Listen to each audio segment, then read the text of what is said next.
ఉత్తమమైన దాన్ని ఎంచుకోవడం ద్వారా ఎల్లప్పుడూ జీవించండి.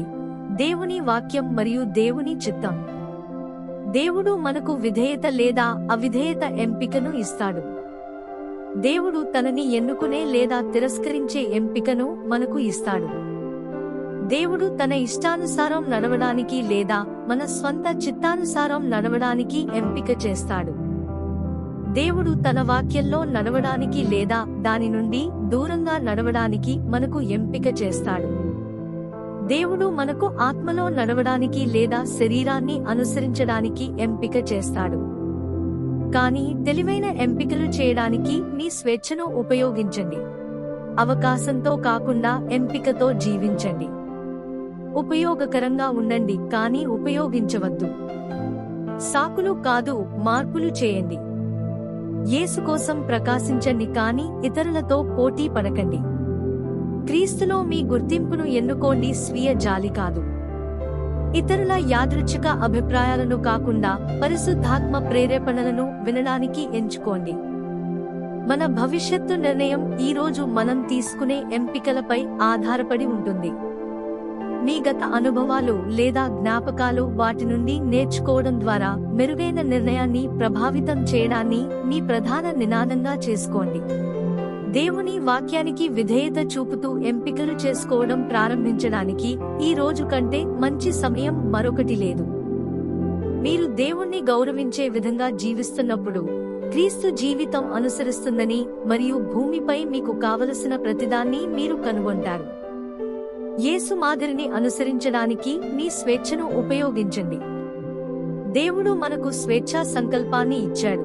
అది జ్ఞానమైన లేదా అవివేకమైన మన స్వంత మార్గాన్ని ఎంచుకునే సామర్థ్యాన్ని. కానీ మనం తరచుగా తప్పుడు మార్గంలో వెళ్తాము. మనమందరం మొండిగా మన స్వంత మార్గాన్ని ఎంచుకుని పాపంలో మునిగిపోయిన కష్ట సమయాలను ఎదుర్కొన్నాము. అవును, మనం పాపం చేయడానికి ఎంచుకున్నాము, కానీ దేవుడు మనల్ని ఎన్నడూ విడిచిపెట్టలేదు. మీరు పాపం యొక్క నమూనాలో పడిపోయి కఠినమైన పరిణామాల వాస్తవికతలో జీవిస్తున్నట్లయితే ఆశను కోల్పోకండి. పశ్చాత్తాపపడి మీ పూర్ణ హృదయంతో విశ్వాసంతో ప్రభువు వైపు తిరగండి. దేవుడు ప్రతి ఉదయం మనందరికీ కొత్త దయలను ఇస్తాడు. దేవుడు మనల్ని ఎప్పటికీ వదులుకోడు. దేవునికి ధన్యవాదాలు. విలాపవాక్యాలు 3:22-23 వరకు. ప్రభువు యొక్క నమ్మకమైన ప్రేమ ఎన్నటికీ అంతం కాదు. అతని దయ ఎప్పటికీ నిలిచిపోదు. అతని విశ్వసనీయత గొప్పది. ఆయన కనికరం ప్రతి ఉదయం కొత్తగా ప్రారంభమవుతుంది. కోరుకునే స్వాతంత్ర్యము. యెహోషువ 24:15. యెహోవాను సేవించుట మీ దృష్టికి కీడని తోచిన ఎడల మీరు ఎవని సేవించెదరో, నది అద్దరిని మీ పితరులు సేవించిన దేవతలను సేవించెదరో, అమోరీయుల దేశమున మీరు నివసించుచున్నారే వారి దేవతలను సేవించెదరో, నేడు మీరు కోరుకునుడి. మీరెవరిని సేవింప కోరుకునను, నేనును నా ఇంటివారును యెహోవాను సేవించెదము అనెను.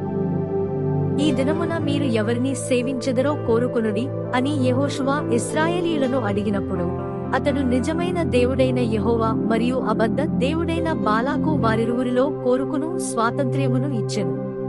వారు సమాధానము చెప్పకమునుపే యెహోషువ ఈ విధముగా చెప్పెను, నా మట్టుకైతే నేనును నా ఇంటివారును యెహోవాను సేవించెదము. తెలివైన ఎంపికలు చేసుకొనవలెనని దేవుడు ఆజ్ఞాపిస్తున్నాడు. అట్టి తెలివైన ఎంపికలను చేసుకొనుటకు దేవుడు తన వాక్యము ద్వారా, దేవుని ప్రజల ద్వారా, పరిస్థితుల ద్వారా సత్యమును, సమాచారమును మనకు అనుగ్రహించుచున్నాడు. ఇవన్నీ తెలివైన నిర్ణయాలు తీసుకొనుటకు మనుష్యునికి గొప్ప అవకాశాలు. దేవుడు ఎన్నడూ తన మార్గమును బలవంతముగా ఇవ్వడు, కాని మనుష్యులు స్వతంత్రముగా ఎంచుకొనుటకు అనుమతిస్తాడు. దేవుడు తన గురించి, తన పరిశుద్ధతను గురించి, మనుష్యుని పాపమును గురించి, తన కుమారుడైన యేసుక్రీస్తు ద్వారా పాప విమోచన మార్గమును గురించి మరియు దేవుని ఆజ్ఞలకు లోబడని వారికి జరగబో వాటి గురించి సత్యమును, సమాచారమును మనకు అనుగ్రహించియున్నాడు. యేసుక్రీస్తును ఎన్నుకోండి, సజీవ దేవుడు, సత్యమును ఎన్నుకొనుము, దేవుని వాక్యమునకు లోబడుటకు ఎన్నుకొనుము, పరిశుద్ధాత్మలో నడువుటకు ఎన్నుకొనుము, యెహోషువ వలె ప్రభువును సేవించుట ఎంచుకునుము. నేను మరియు నా ఇంటి విషయములో మేము ప్రభువును సేవిస్తాము. గలతీయులకు 6:7-8. మోసపోకుడి, దేవుడు వెక్కిరింపబడడు. మనుష్యుడు ఏమి విత్తునో ఆ పంటనే కోయును. ఎలాగనగా తన శరీరేచ్ఛలను బట్టి విత్తువాడు తన శరీరము నుండి క్షయమును పంట కోయును, ఆత్మను బట్టి విత్తువాడు ఆత్మ నుండి నిత్య జీవమును పంట కోయును.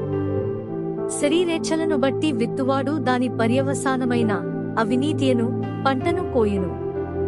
అయితే ఆత్మను బట్టి విత్తువాడు ఆశీర్వాదములను మరియు నిత్య జీవమును పంటను కోయును. మనము సరైనది ఎంచుకునే ఎడల, తెలివైన ఎంపిక, మనము ప్రయోజనములను మరియు బహుమతులను పొందుకుంటాము. ఒకవేళ తప్పుగా ఎంచుకునే ఎడల దాని పర్యవసానములను మనము చవిచూడవలెను. కాబట్టి మనమందరము యెహోషువ వలె తెలివిగా ఎంచుకొనుట ఉత్తమము. ఎందుకనగా మనము కోరుకొనున్నవి మన జీవితములను చక్కపరచును లేక అధ్వాన్నముగా చేయును. నిర్ణయములు తీసుకొనున్నప్పుడు వేగముగా పరిగెత్తుట మరియు ప్రభువును అడగకుండా ఉండుటను మానివేద్దాము. మన మార్గములలో ఎదురుగా వచ్చునట్టి అనేకమైన ఎంపికలను మరియు నిర్ణయములను తీసుకొనున్నప్పుడు ఎల్లవేళలా ప్రభువును అడుగుదాము. యెహోవాకు ప్రార్థన చేసి సరైనది, సత్యమును ఎంచుకునుటకు ఆయనను వేడుకుందాము. అప్పుడు నిశ్చయముగా ప్రభువు మనకు సహాయము చేసి మనలను నడిపిస్తాడు మరియు మనము ఆ విధముగా నడుచుకున్నప్పుడు గొప్ప శాంతి మన హృదయాలలో నింపబడును. హల్లెలూయా. ప్రభువైన యేసుక్రీస్తు మీ అందరినీ ఆశీర్వదించునుగాక.